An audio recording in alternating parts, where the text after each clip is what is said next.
further delay, I'm going to hand over the microphone webinar to Shashir. Over to you, Shashir. Thanks, Avita. Thanks for the introduction. Good morning, everyone. Welcome to this presentation on critical thinking, the other CTC that HR and business leaders should focus on.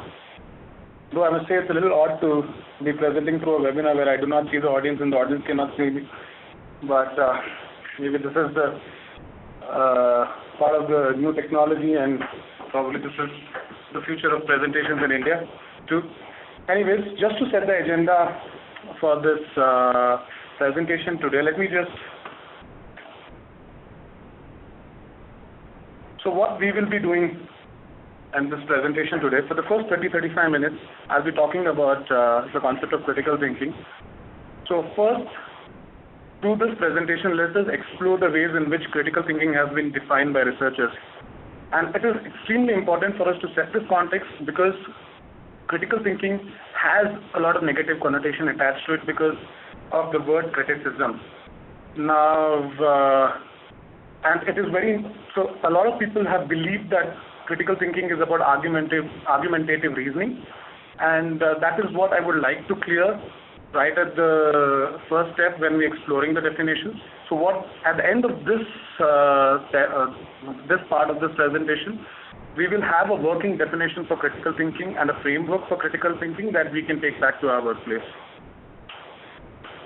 The second part of the presentation, we will look at the importance of critical thinking at the workplace, and I will keep it as data-driven as possible. I will be presenting research findings from a lot of research done in India and across the world on the importance of critical thinking at workplace. The third part of the presentation, I will try and give some insights on critical thinking assessment scores across India, and it is important to see where we stand on critical thinking vis-a-vis the global standards and compare the industry standards across India, what the benchmarks for each industry is.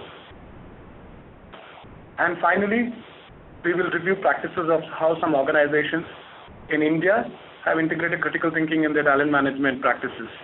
And then I will leave it open to question and answers, and I will try addressing as many questions as possible.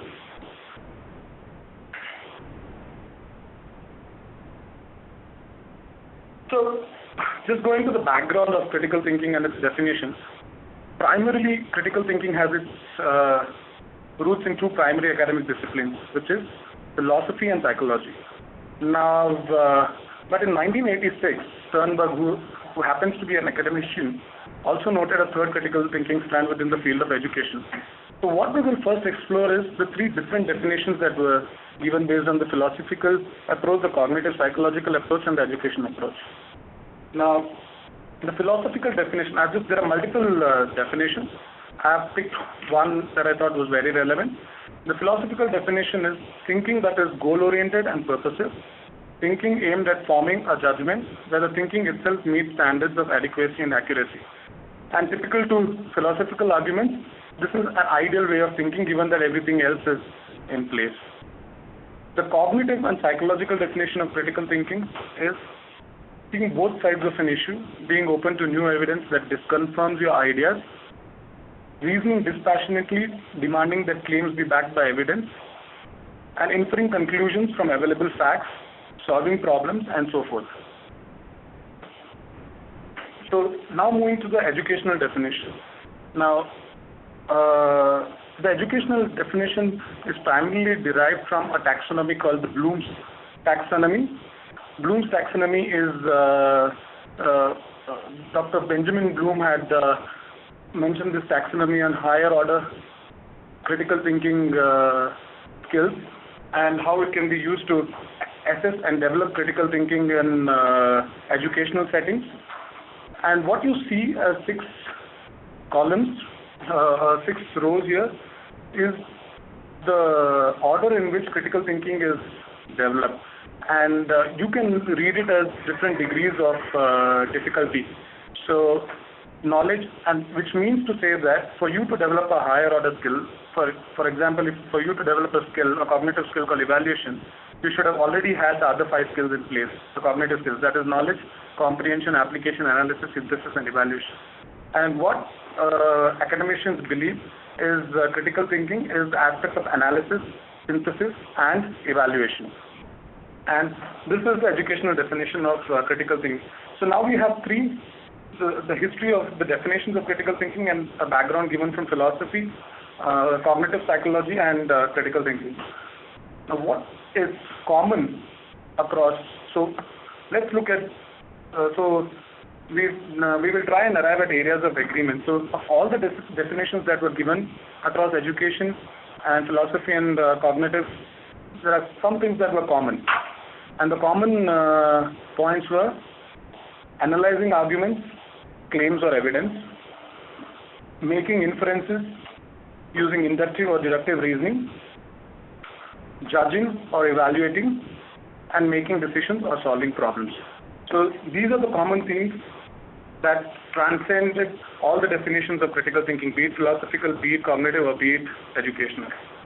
So at Pearson and at a lot of psychologists, the diagram that you see is a working definition of critical thinking that is well accepted.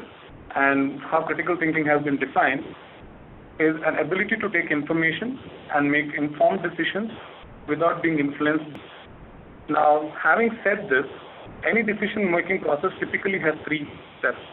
That is, the first step being data collection, the second step being processing information that is already collected, and the third step being drawing an appropriate conclusion. So, let us all try and agree for the sake of this presentation that this is an acceptable definition of critical thinking, and this is the framework that we would like to kind of take.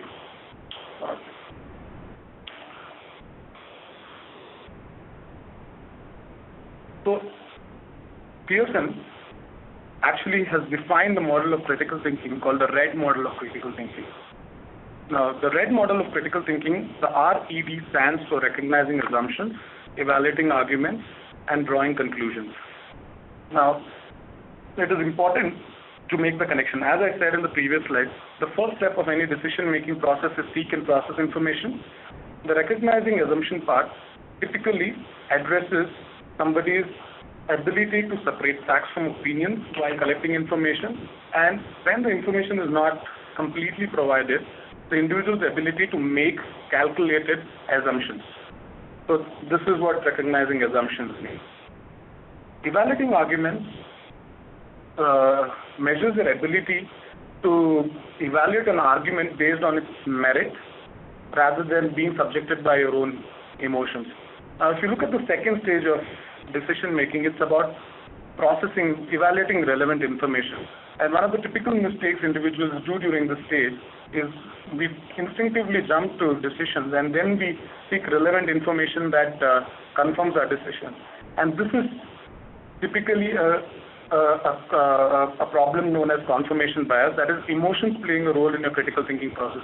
So evaluating information on merit is an individual's ability to keep emotions aside when evaluating information that is collected or provided to him or her. And drawing conclusions is an individual's ability to assimilate information to draw a logical conclusion. So while the first 2 steps could be parallel, the third step is sequential in nature. So only after you collect information and process information are you able to draw a logical conclusion. And this is how Pearson globally has defined a framework for critical thinking, and this is a framework that has been well accepted across the world and in India as well.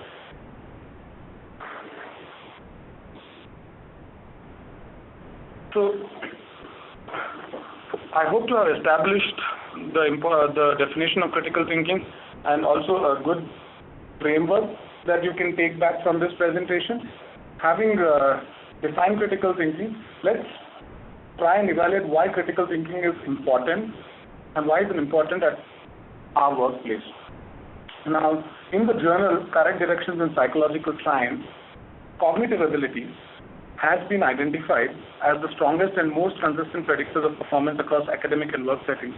This study was done in 2010 by Kunsel and Hessler. And cognitive abilities were especially good indicators of parameters like leadership effectiveness, creativity, and job performance. And the reason cognitive abilities have such significance is because not only do they measure your present capabilities, they are also a good measure of your ability to learn and also develop in the future. So not only does it measure your performance, it also is a good indication of your potential. And that is why cognitive abilities have gained a lot of significance in recent times. Now, while critical thinking is a component of cognitive abilities, and why critical thinking has gained importance is a couple of studies have shown that people with high scores on critical thinking assessment are less likely to show biases in thinking common to many people. And so these are the kind of objective people that everybody would like to have in an organization. And researchers have also found that adults who scored higher on an assessment of critical thinking reported fewer negative life outcomes associated with poor decision making.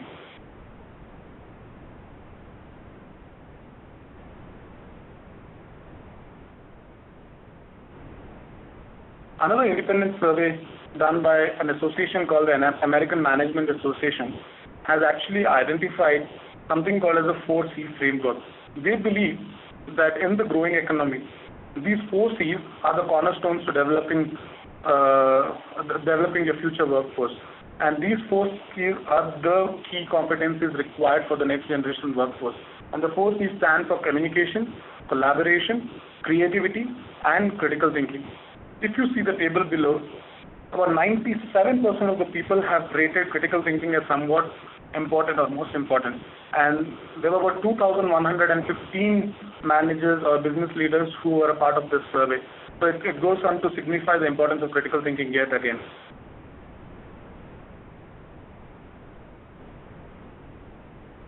So Pearson, as a global organization, also invests a lot on research and development. And a report that we biannually launch across the world is called Executive Development Trend Report. And the last report was launched in 2011, 2012, and the next report will be launched in 2013. Now, if you look at this report talks about the top 5 hot topics in executive development in the next 2-3 years. Now, what is important to note is critical thinking has been identified as the most important or the hottest topic in executive development. What is even more interesting is critical thinking never figured in the survey in 2009, 2004, and 2000. So which goes to show that critical thinking as a concept has just caught on recently and has captured the imagination of the talent management workforce globally and in India too. The same survey also, the subsequent questions that were asked was what are the top 5 competencies most lacking in the next generation of leaders?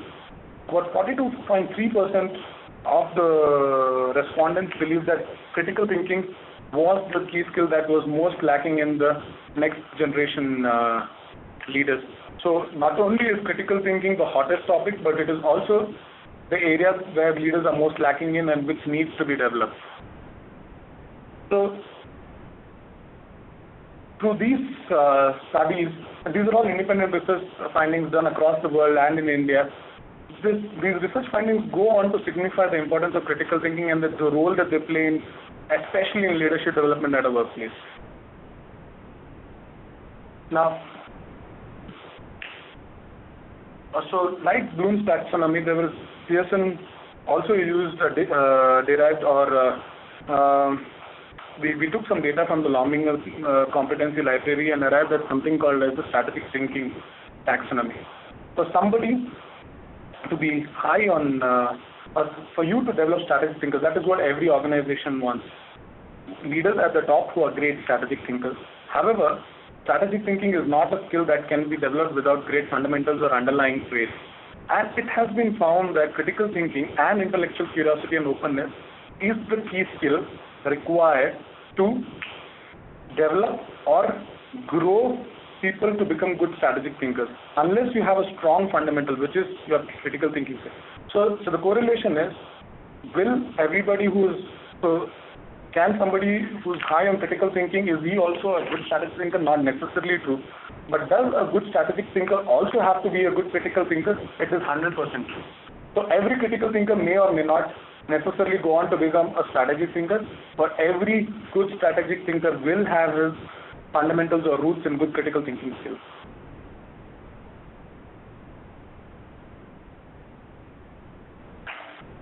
We also ran an independent survey on critical thinking using a tool called the Watson Laser Critical Thinking Appraisal. In this, and the whole objective of this exercise was to establish the relationship between critical thinking scores and its effect and its ability to predict performance and potential. So a set of 67 participants were asked to go through the critical thinking assessment. The same participants were also rated by their supervisors and key stakeholders on the parameters like analysis and problem solving, judgment and decision making, professional technical knowledge and expertise, overall performance and overall potential. What is interesting to note that the correlation with the critical thinking scores to overall performance was about 0.51, and 0.51 in a psychometric balance is considered to be a very, very significant and high correlation, especially when it comes to predictive performance. And if you look at overall potential, the ability of the tool to predict overall potential is also 0.2. Anything above 0.3 is considered to be a very strong correlation as far as future prediction is concerned. So this study goes on to prove that critical thinking, in fact, is definitely a good indicator of not only your current performance, but also the ability or your potential or your future potential. So it's definitely something that organizations should look at incorporating in their systems to identify who their future leaders or emerging leaders or high potentials are going to be.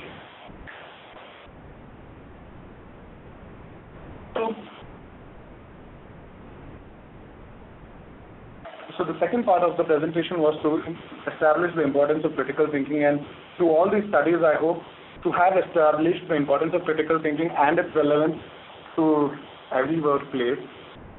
The next set of the presentation will talk about data that we've collected. So again, the tool that was used here was called Watson Laser Critical Thinking Appraisal, and this data that has been collected is for the last 1.5 years with about 3,538 data points in India alone. Now what you see in this slide is the comparison of the critical thinking index. So what is the critical thinking index globally? Where does India stand vis-a-vis some of the developed nations?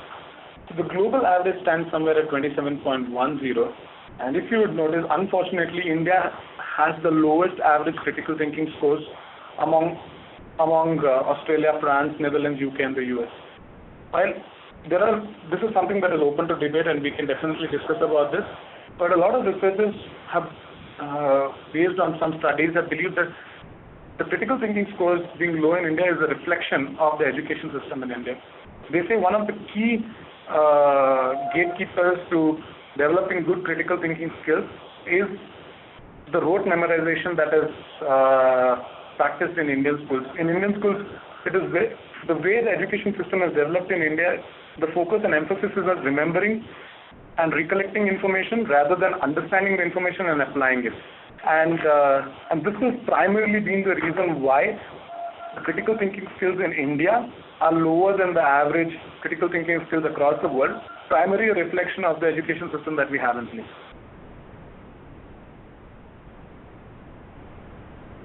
Now we also looked at the study to find out if there are any interesting correlations that we make. This slide that all of you see is predominantly a slide that represents the 3,538 people who have taken the critical thinking assessment across India in the last 1.5 years. That is from January 2012. Now, the red line that you see, the red horizontal line that you see is the average score. And so we were trying to see which industry tends to do better or has better results. Now, it is very clear that research and education is the field that where people have scored the highest in critical thinking.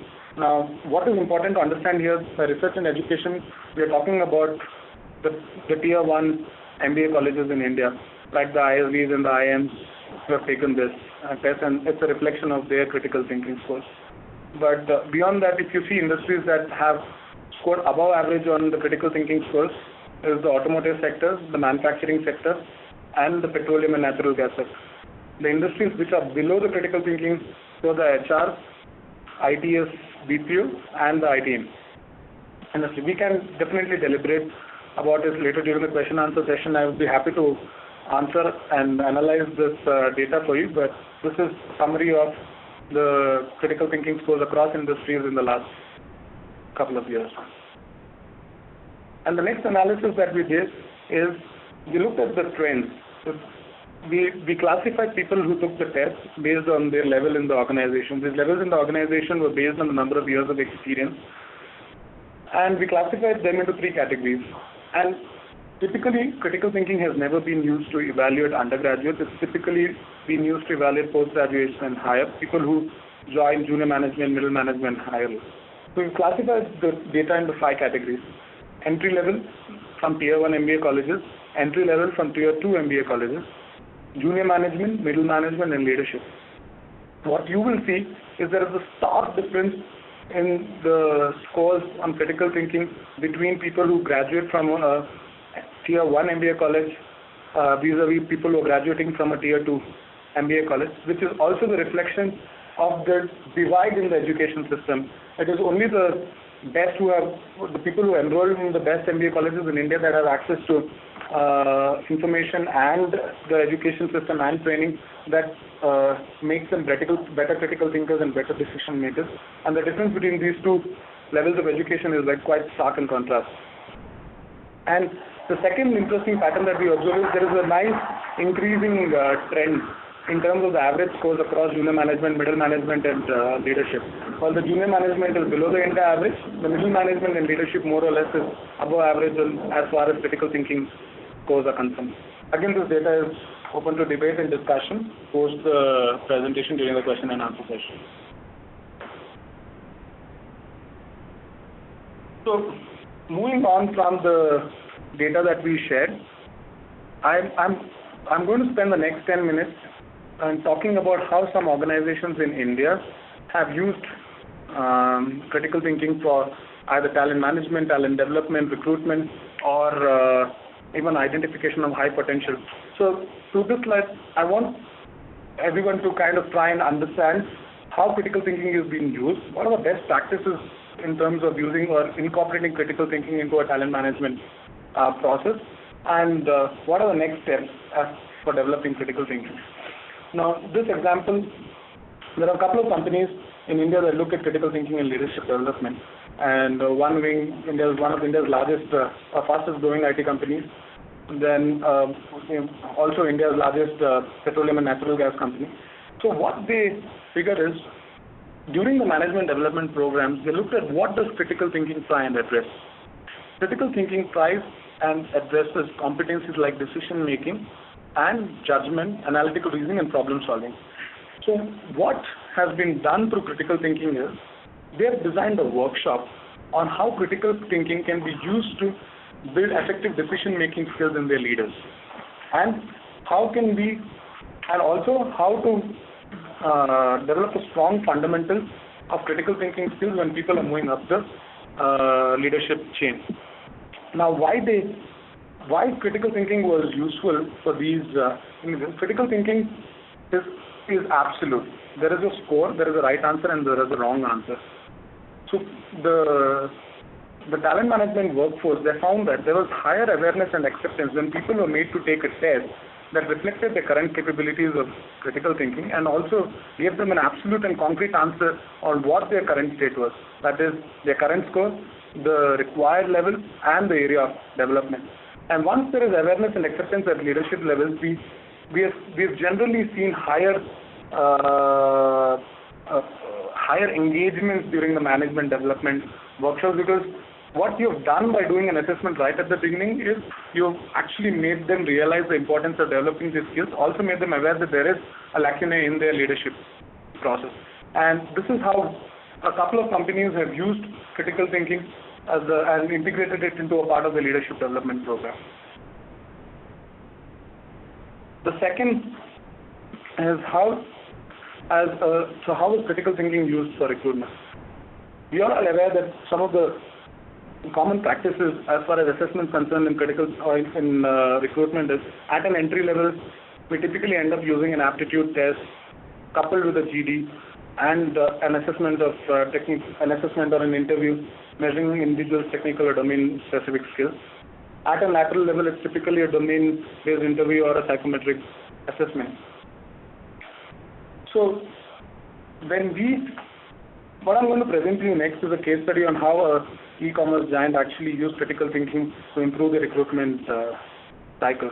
So what this organization currently, or what the existing process was, they used to use assessments and group discussion. So they used to have a 38%, and if you realize, assessment and group discussion is a common practice that is used across India, and it has a lot of historical significance because this is a practice that is being used for 10 years. Only last week there was an article on Economic Times highlighting the subjectivity of using a group discussion as a recruitment process. We've seen a lot of organizations of late moving away from an aptitude assessment and a group discussion to a more reasoning-based assessment. So this particular organization had a 38% interview conversion. That is, out of every 100 individuals who passed their assessments and group discussion, only 38 people were being selected finally by their interviews, which means that 62% of the time was being spent on interviewing people who did not meet the required standards. So after introducing critical thinking, their post-assessment interview conversion increased from 38% to 66%. In effect, you have saved 28% of the interviewer's time. That is, you optimize the interview bandwidth that is available at your end. And they also managed to reduce the cycle time to hire 200 individuals from 4 months to 2.5 months, which is a straight about 40% reduction in the recruiter's time that is being used to fill these positions. And they were able to primarily achieve this because critical thinking correlated very well with their framework, and they were also able to identify people who could perform better on the job.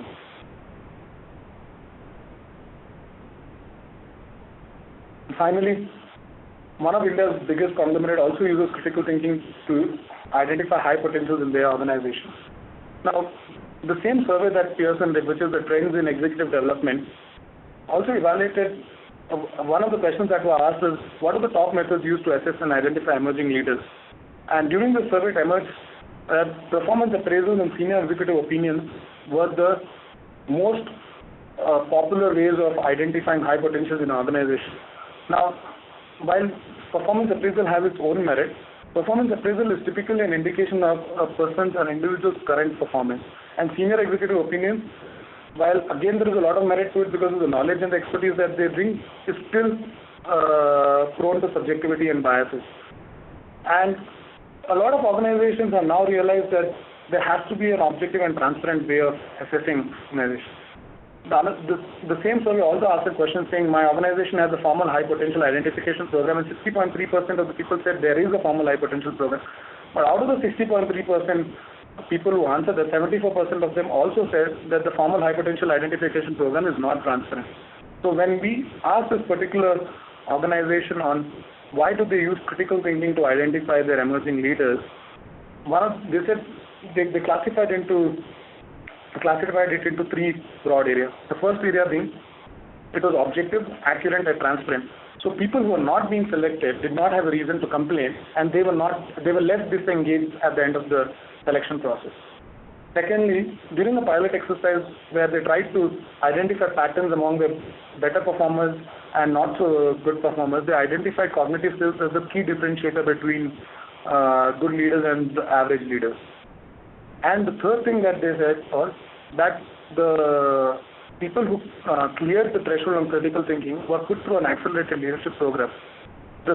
And because critical thinking was so objective and concrete, it also gave the trainers a good idea on what are the current levels of critical thinking skills so that they could develop a well-defined path for individuals to develop their critical thinking over a period of time that could positively impact decision making and judgment as they become leaders. So, with this slide, I actually come to the end of my presentation. So, just to summarize what we have done at this presentation is, we've tried to, one, define critical thinking, and I've tried to provide a framework that Pearson uses on how to define and develop critical thinking. We have established the importance of critical thinking through some studies that were done by researchers. We've looked at the data in terms of critical thinking profiles in India, and then we also looked at how some of the companies have used critical thinking or have integrated critical thinking into the talent management process. Coming to my last slide, what next? Where do we go from here? What is very important before you integrate critical thinking into your program is to assess critical thinking skills. Find out ways to assess critical thinking skills, and it is very important to establish the criteria. So it is very important to establish that criteria that critical thinking skills is in fact important to your organization. And one of the best ways to establish this idea is to see if critical thinking can discriminate between your good performers and not so good performers. And if you have established that criteria, then it's a very good measure of whether critical thinking is relevant to your organization or not. Second, having done the baselining assessment, it is very important to benchmark against industry data.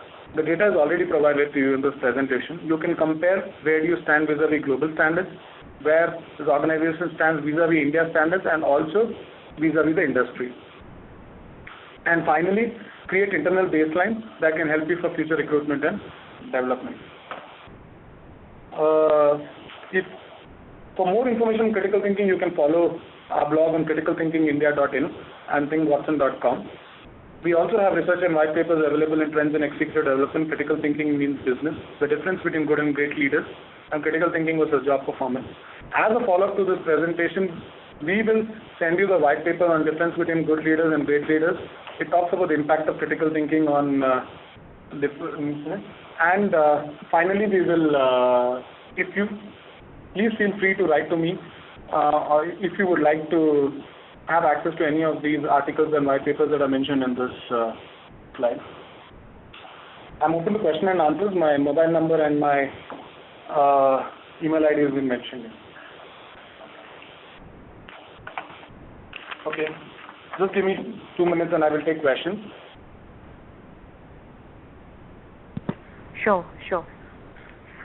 Thank you for your wonderful presentation, Shashir.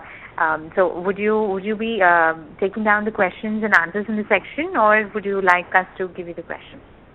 So I have already noted down a few questions. Brilliant. So okay. There is Rohit who has asked a question: is critical thinking a generic skill, or is it specific to a particular domain or industry? Now, this is an interesting topic, and actually there is a lot of research that is being done on this. While there are believers who believe that critical thinking is is domain specific, a large number of researchers believe that critical thinking is a skill that can be transferred across domains. And there was actually, in fact, a study that was also done in the US where, so just before we move there, what has been proved that critical thinking as a skill can be developed with deliberate practice. So that has been definitely established through scientific studies. As we have identified that this can be developed through, I will just give you some details of the study that was done in the US. So the study looked at 3 approaches. One was, there was one set of people who were put through only a program on general critical thinking skills. The second set was put on a program which looked at critical thinking skills in their area or their domain. And the third group was given a program on critical thinking skills in a general context and then domain-specific context to go with it.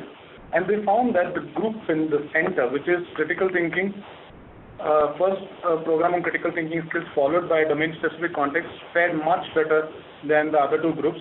And the group that actually came in last or scored the least at the end of this program was the group that was only taught critical thinking and domain-specific skills. So the study went on to prove that critical thinking, if designed in a way, the program was designed and developed in a way where first a general context is given to individuals. Secondly, the domain-specific norm and information is provided, and you're giving them multiple opportunities to use critical thinking and practice critical thinking in this specific domain. Critical thinking skills can be developed and can be transferred from one domain to another domain. Okay. The second question that I would like to take is, I think, a question from Swati. I think she is trying to ask whether there's a difference between aptitude and ability assessments. And Rahul Deshmukh has also asked, is critical thinking similar to analytical thinking? Now, again, a very pertinent question. I think it's an excellent question again. Now, what has happened is, having been in the assessment industry for a while, I can give you a little bit of a background to this. First, just the definition of aptitude. So the definition of aptitude is an aptitude actually indicates one's potential to perform something, whereas ability tells you whether somebody can perform something or your capability to perform something.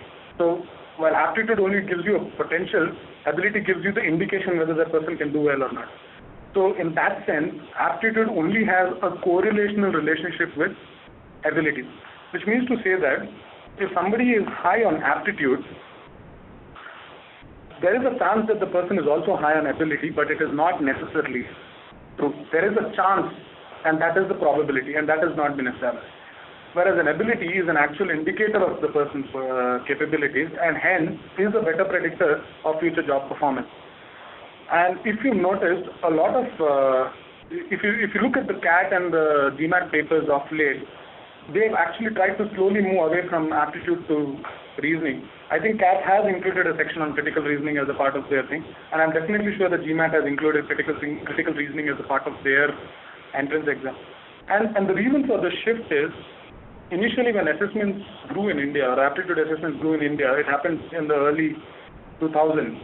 And then, through the question of assessments were predominantly looked at as a tool that can filter people, and aptitude actually served that purpose, because the supply was greater than the demand. You had more talent than jobs, and so you could afford to eliminate people. But today, the challenge is slightly different. We are growing at a faster rate. The economy is growing faster, so the amount of time that one can spend on developing a person and make him or her productive is less. So you will see the shift from aptitude to abilities now, because abilities help you predict or identify individuals who can grow and learn faster and become productive faster, and so assessments are moving from being a rejection tool to a selection tool. I hope to have answered that question. And I have a question from Anushri Verma, which says, which method is best to develop critical thinking abilities in our leaders? Is it through on-the-job learning, formal classroom learning interventions, or mentoring, coaching, and network? Again, the critical skills survey done by the American Management Association said that mentoring and coaching are the most effective ways of developing critical thinking in leaders. I'd be happy to share that study with you. But as I answered in the first question, there is a method to developing critical thinking. One is you give them a general context. There has to be a general framework on how critical thinking can be developed, and then they have to be given organization or domain or a specific context, and given them some time to apply those what they've learned in different contexts, and then you will see improvement in critical thinking. The good news is critical thinking can definitely be developed. The not so good news is the development, if it happens, is incremental and slow. So it takes its time. So we cannot run a 1-day or a 2-day program on critical thinking and expect people to improve critical thinking unless we give them an opportunity to actually start using critical thinking in an organizational context. Okay. This is another interesting question from Vijay Sharma. I think the question says that the question is critical thinking applicable across all levels, or is it relevant to leadership? I think on the face of it, it looks like critical thinking is applicable to leadership levels only, because critical thinking, what we've looked at the presentation, says that it affects areas like problem solving, judgment, decision making. Now, these are key skills to success on critical thinking. However, the counter view to that is, so we're going by that theory alone, you would want to believe that critical thinking is only applicable at a leadership level. But science says that our bug in critical thinking, we have, human beings are programmed to think in patterns. So by patterns we mean that we actually tend to draw conclusions based on the first solution that makes sense rather than evaluating all alternating possibilities. Now this is called as the make sense syndrome. It's an intuitive way of taking decisions. They're saying, okay, if this makes sense, maybe this is the solution without evaluating the alternatives. Now, this bug if not corrected at an early stage, could cause problems when an individual grows in an organization. So if organizations are looking at developing talent internally to become future leaders, then it is important that you actually identify critical thinkers right at the hiring stage, which is I would even go back to say that at an entry-level stage, or at least have a framework at a junior management level where people can start, where you give them a framework on critical thinking and ask them to practice it. So as they grow in an organization and as they move up the leadership value chain, they're at least programmed to think critically, and the chances of you making a bad leadership decision or a bad hiring decision as far as the leadership is concerned is reduced significantly.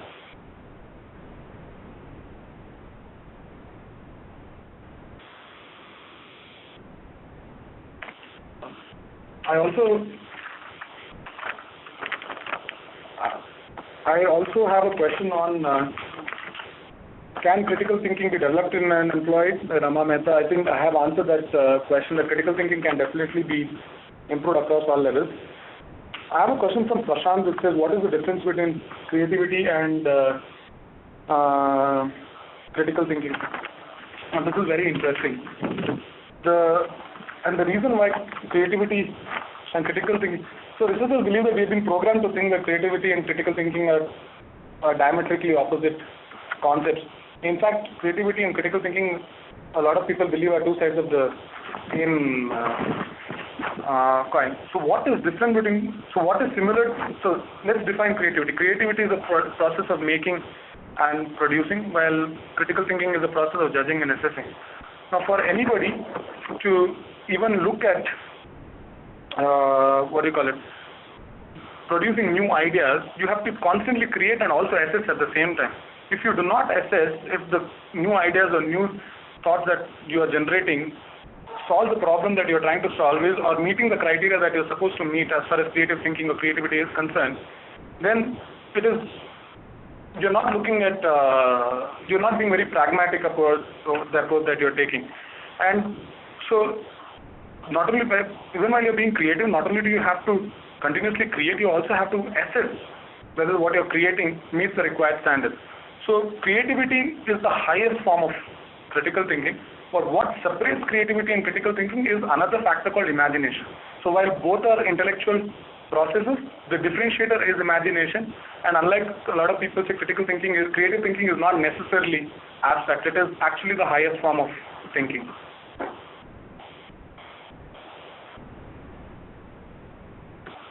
Okay.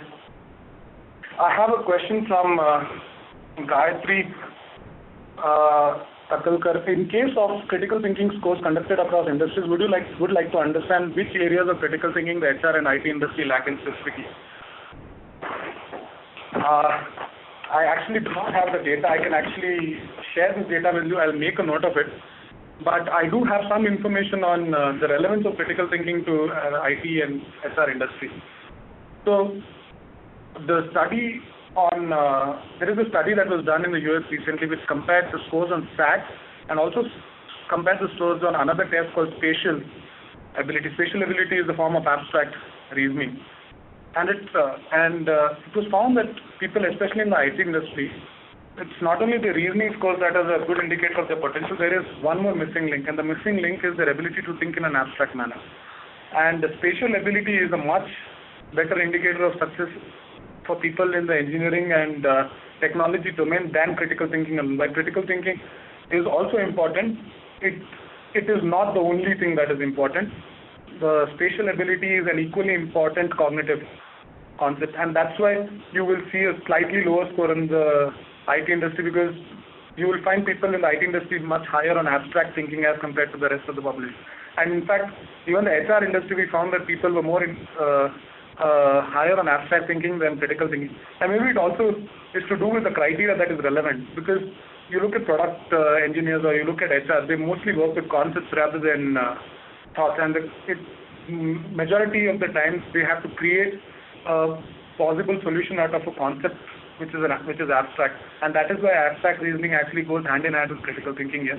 And that's why maybe they're not the HR and the IT folks are not the ideal critical thinkers, but they also need to have a combination of critical thinking and abstract thinking.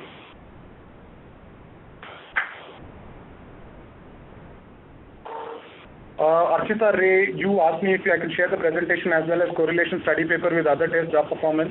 I'll be happy to do that. I'll just make a note of it, and I will respond to. I will send a mail to you with the details. And I have another question saying, what can we do to improve critical thinking within the industry, in the education system?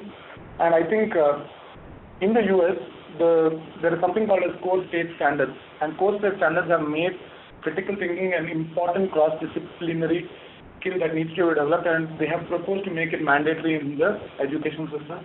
And I think that's a very good step that the US has taken, and I think we should follow suit. Even in the Indian education system, we should definitely look at including critical thinking as part of creating curriculum for critical thinking as part of the education system.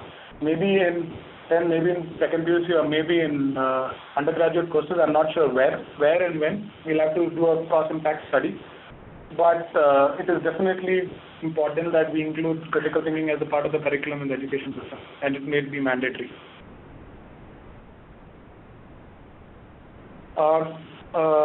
I have a question from Kaushik, I think. How can critical thinking scores of a professional be assessed through psychometric tests? In fact, there are a lot of psychometric tests that are available in the market.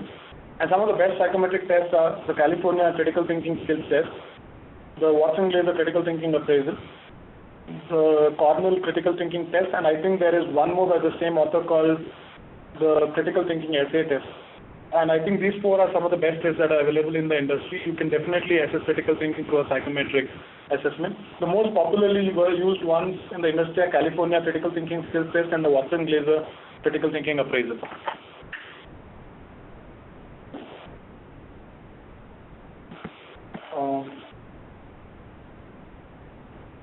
Okay. I also have a question saying, is from Shaima saying, is critical thinking applicable to leadership level only? I have answered that question saying while it is most relevant for leadership levels, but development of critical thinking has to start at the entry level.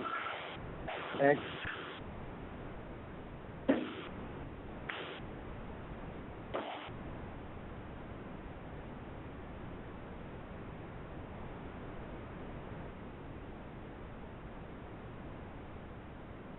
So Gunjan, there is another question that Gunjan is asking. In the research shows that Tier 1 MBA students as having better critical thinking skills than all working groups considered. Is it possible that the results are because these MBA students have greater practice with MBA prep exam? In fact, Gunjan, critical thinking scores actually cannot be, it's not something that you can improve by constant practice like an aptitude assessment. You have to actually start thinking and start reasoning and make it a habit for you to improve your scores on critical thinking. The reason why Tier 1 MBA students have a better critical thinking scores is because of the wealth of information that they have.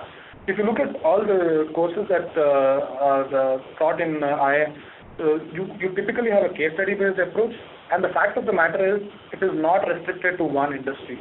They actually have information spread across industries. So you have information, so the case studies could talk about the IT industry, could talk about the BPO industry, could talk about manufacturing sector, automotive sector, retail sector. So they have that much more information that is available with them. And that is why their scores are higher. And the other important thing that I would like to also mention is, when you look at the increasing trends in junior management, middle management, and leadership, critical thinking is also believed to be affected by two other parameters. One is your ability itself, and the second thing is called dispositions. That is, dispositions are your attitudes that have become habits. And like a disposition is openness to reasoning, openness to understanding a diverse viewpoint. So these are some of the dispositions that a thinker has. And the second thing is your knowledge. So why you see an increasing trend of scores on junior management, middle management, and leadership is not necessarily because the critical thinking scores have improved, but the complementary skills or the complementary factors like dispositions have become better because they have more exposure now as they've grown up in the organization. And secondly, the knowledge has increased. It's simply your growth in the organization also corresponds to an increase in knowledge. So that's why you see an increasing trend on why the scores for leadership is higher than junior management and middle management. Archita Ray has a question saying, do you have India industry specific and level wise now? We definitely have India industry specific and level wise now. I'd be happy to share it. I'll make a note of that. And unfortunately, I can only take so many questions. I will personally try and respond to all the questions that have come up post this webinar. And I've also shared the last slide was my email ID and my phone number. Please feel free to call me or write to me. I will also introduce you to my colleagues who are experts in the area of critical thinking. You could also write to them, including our research and development folks. We'll be extremely happy to answer all the questions offline as well. Please feel free to call me anytime. And thank you everyone for being so patient and for asking such wonderful questions. It's been a pleasure interacting with all of you virtually. And thanks, Savita, for coordinating this session. Pleasure. Thank you very much. Thanks, Shashir. I think, there were so many questions. I'm sure if time allowed, you would have taken them all. But we'll have to, with respect to time, we'll have to, wrap up this webinar for today. Once again, before we wrap up, we'd like to thank today's webinar partner, Pearson Talent Lens. Finally, and before we close this webinar, special thanks to Shashir, the speaker for the webinar, for his time and invaluable information that you have shared with us today.